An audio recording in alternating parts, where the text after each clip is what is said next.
Merci Alain, merci à tous d'être là et merci de ton invitation.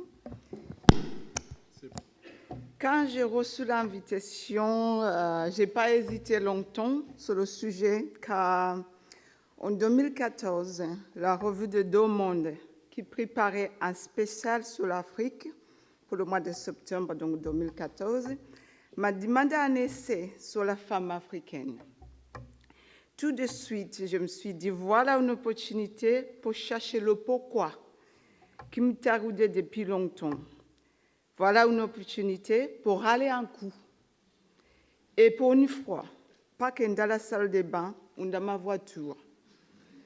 Car voyez-vous, l'image caricaturale de la femme africaine ici me faisait parler toute seule, ce qui n'est pas un bon signe.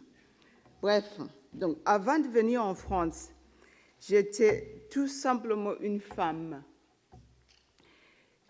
En arrivant ici, cela m'a pris quelques mois avant de comprendre qu'ici, je n'étais pas juste une femme, j'étais une femme africaine. Comme si on dit une femme européenne, on dit elle est russe, elle est polonaise, elle est anglaise, mais d'ici, une femme noire, c'est une femme africaine. Du Cap au Caire, c'est la même. Et cette femme africaine, dont il paraît que j'étais, je ne la connaissais pas. Je l'ai découverte ici. Et pour compliquer l'affaire, cette femme n'était pas toujours la même en fonction du sexe de la personne en face. En plus, comme j'aurais préféré avoir mal compris ce qu'on me disait, il m'a fallu bien longtemps avant d'accepter la réalité des choses. Pour les hommes, j'ai découvert que j'étais, entre autres,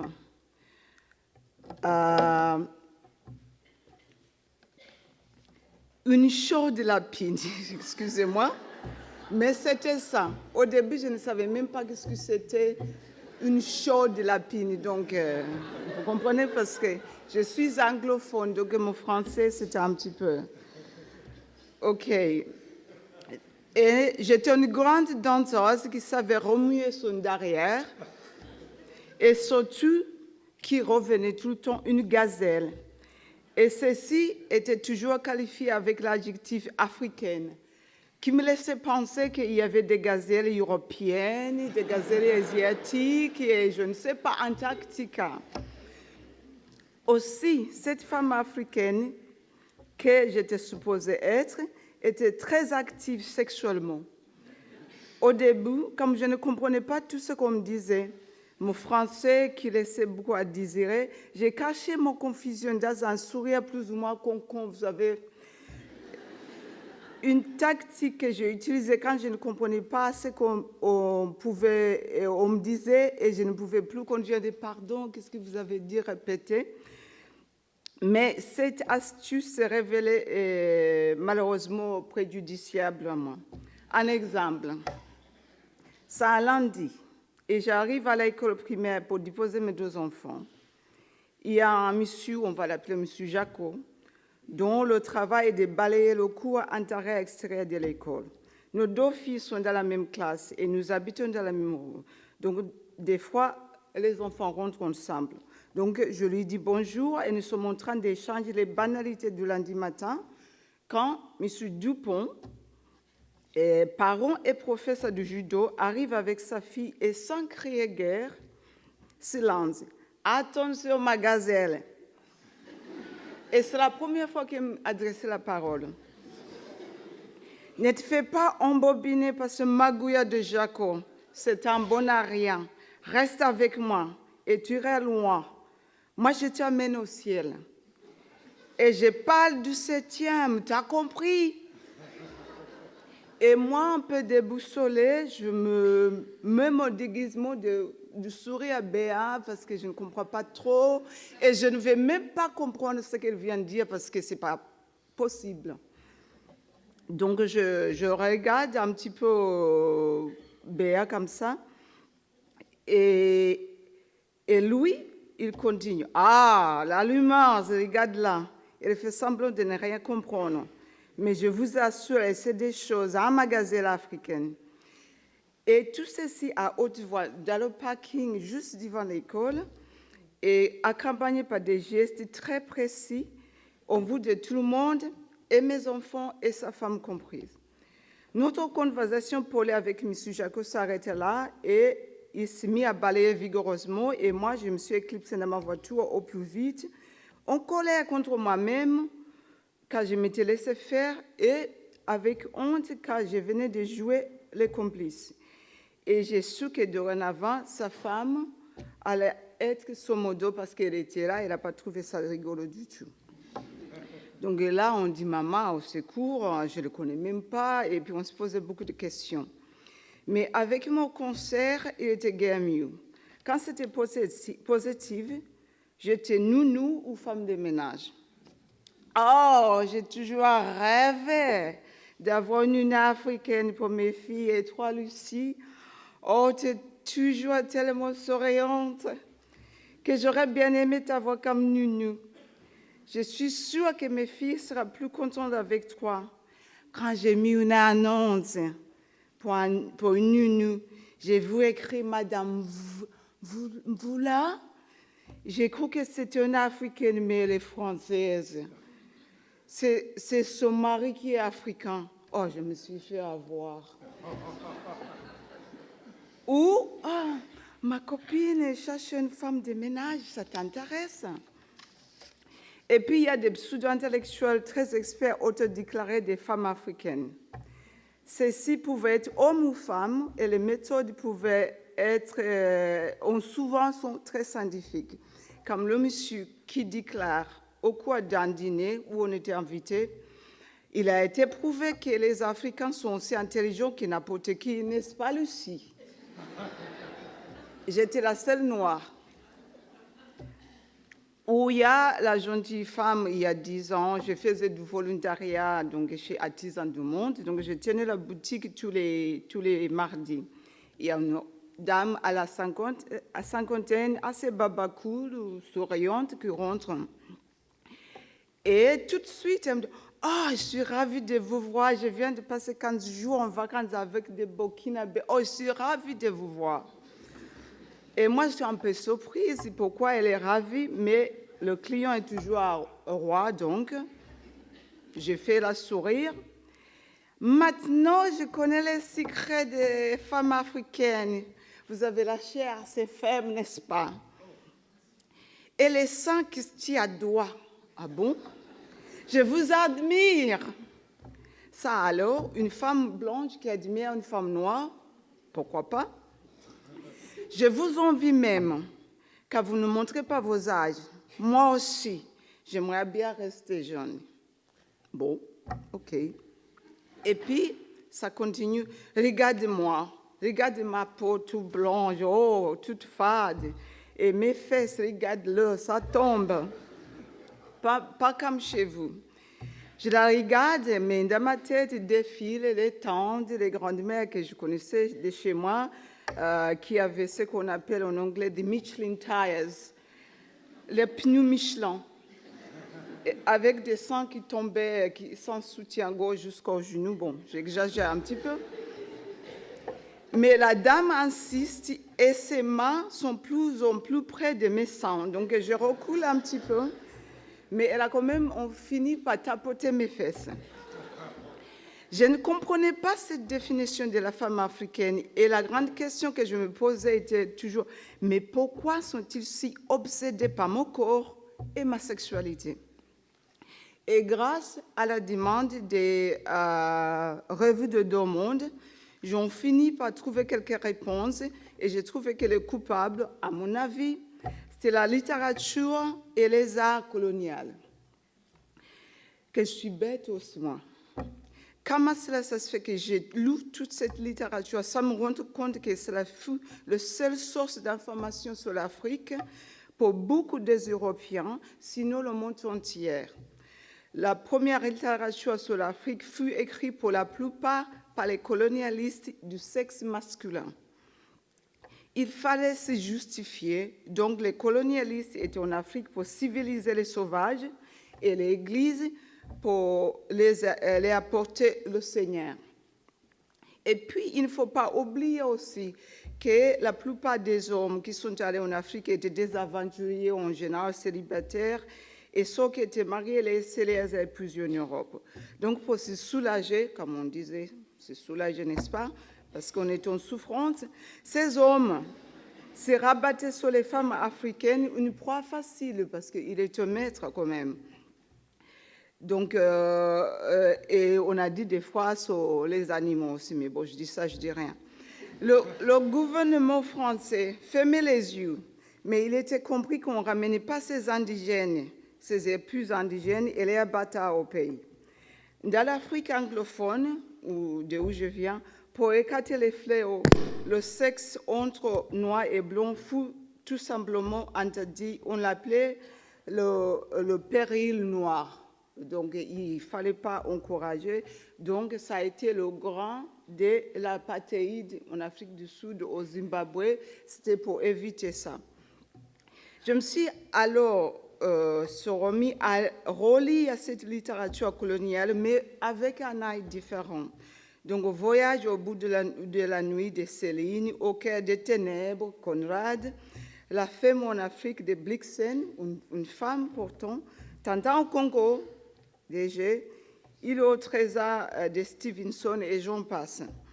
Et j'ai compris que même dans les cas où l'écrivain dénonçait de tels traitements des Africaines, l'image d'une Africaine membre d'un harem, lascive et sexuelle perdure encore aujourd'hui en France.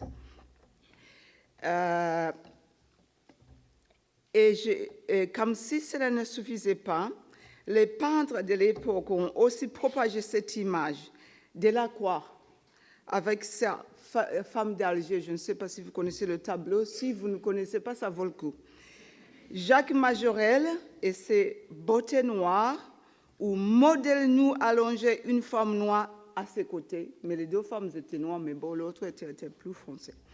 Ces œuvres sur le Maghreb de Delacroix et de Majorelle contrastent énormément avec ceux de Margaret Delhomme et Lucie Lusturier, deux femmes françaises contemporaines de Majorelle, qui nous mènent à se demander si les hommes ne projetaient pas les fantasmes d'harem, car pendant que chez Margaret Delhomme et Lucie Lusturier, les enfants y figuraient dans ces œuvres, dans les harems.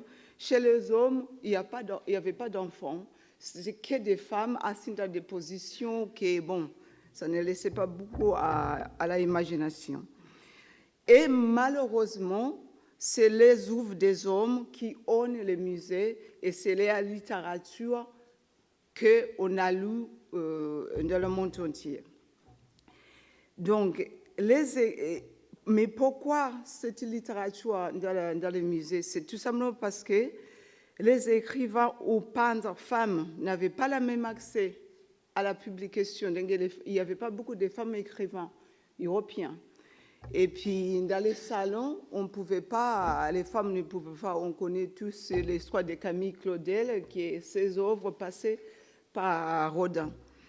Et puis aussi, tout homme ou femme qui critiquait l'ordre établi avait du mal à se faire publier ou exposer.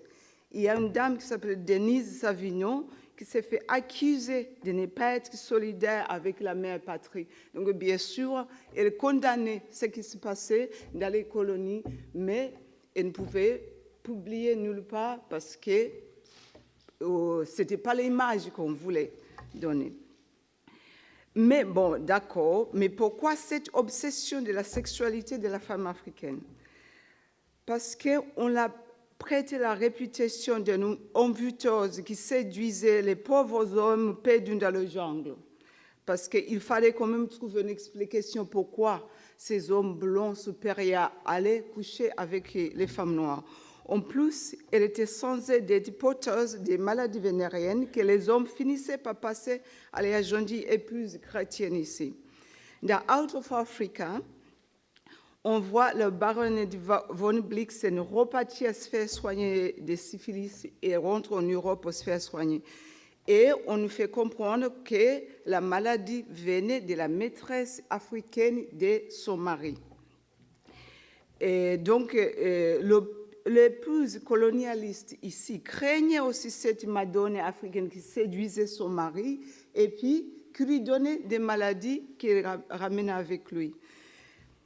Après, je me suis posé la question en me disant, bon, si moi aussi j'avais été alimentée par ces livres, mêmes images au musée, et c'est que moi aussi, je n'aurais pas cru ces bêtises.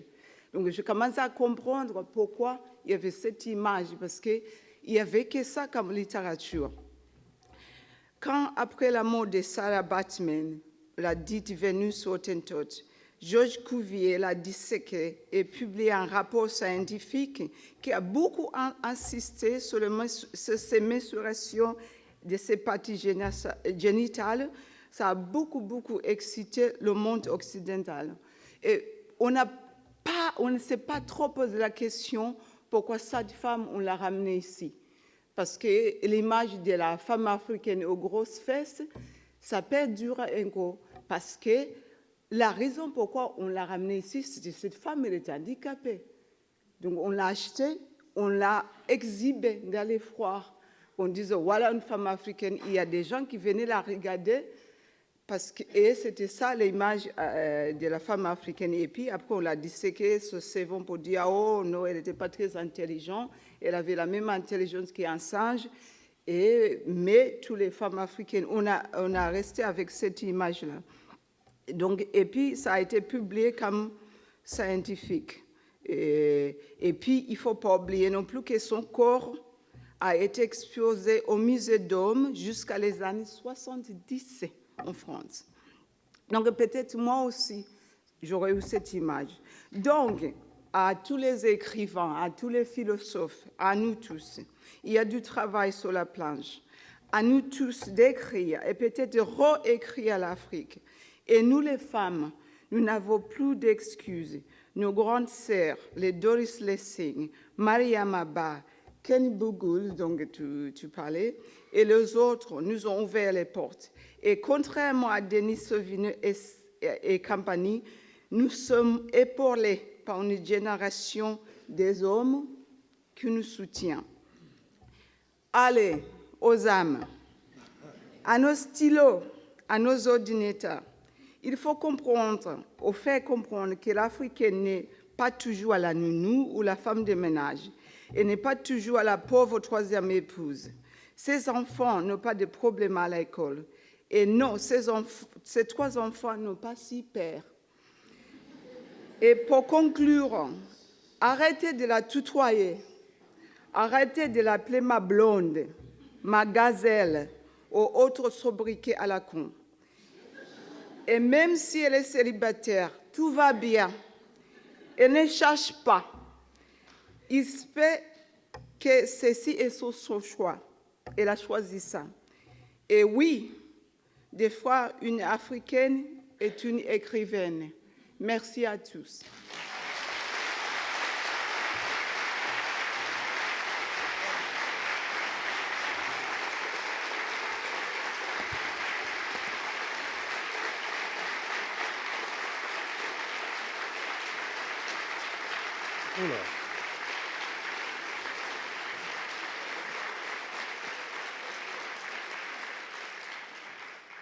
Ben, je crois que Lucy Moussita, il faut revenir de temps en temps, hein, parce que avec une telle ovation, je vais perdre quand même une voix ici. Hein, donc voilà.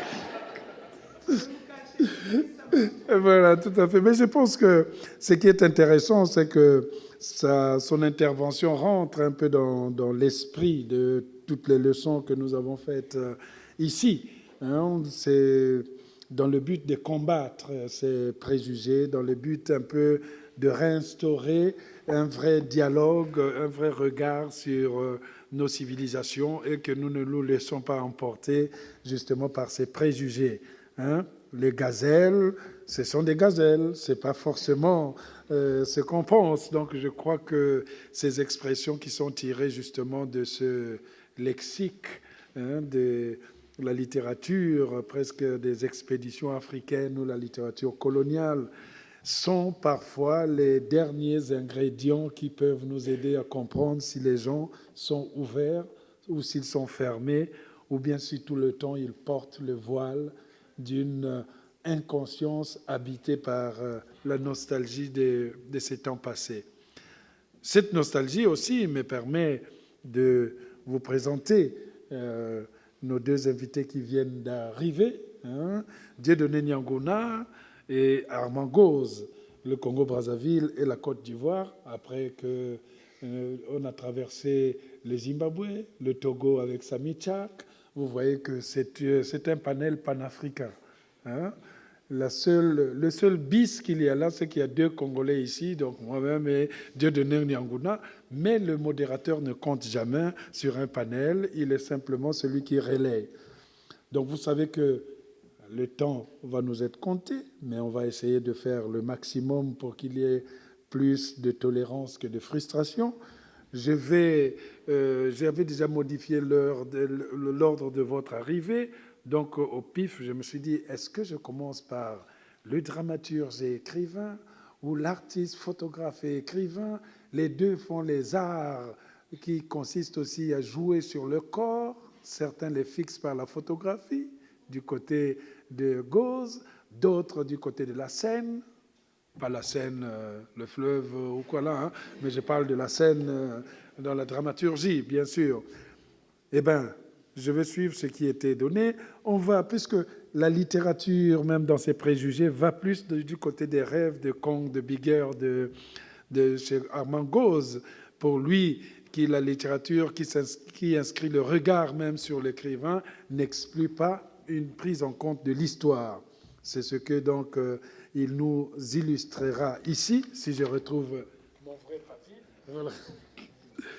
Alors, donc, Armand Gauze, qui est romancier, biochimiste de formation, installé en France depuis 1999. J'ai tout pris depuis la DGSE, donc je sais tout de lui. Multidisciplinaire, c'est quelqu'un qui a été à la fois il a fait été jardinier, il a fait vigile, en passant par documentariste, cinéaste, ce qui fera plaisir à mon frère Jean-Marie Thénault qui est dans la salle, qui me dit « mais vous oubliez toujours les cinéastes ». Il ne sait pas ce que je lui prévois en cachette. Donc, il faut toujours être photographe aussi, informaticien et beaucoup d'autres métiers qu'il a eu à faire. En 2005, il a coécrit avec Eliane Delatour le scénario du long-métrage « Après l'océan », produit par les films de cinéma, et a réalisé en 2006 le court-métrage « Quand Sankara », 3 points de suspension, par Eloka Productions et Canal+. Et en 2014, date fondamentale, c'est là que le grand public l'a connu en France avec un roman à succès. Pour un roman, premier roman, c'était vraiment dominé même la rentrée à cette époque. Ce roman s'appelle « Debout payé », qui était paru aux éditions Nouvelle Attila et qui l'a donc fait découvrir au grand public. Son intervention ici, je fais comme dans le suspense, s'intitule « Les rêves de Kong de Bigger ». J'appelle donc mon ami Gauze de la Côte d'Ivoire.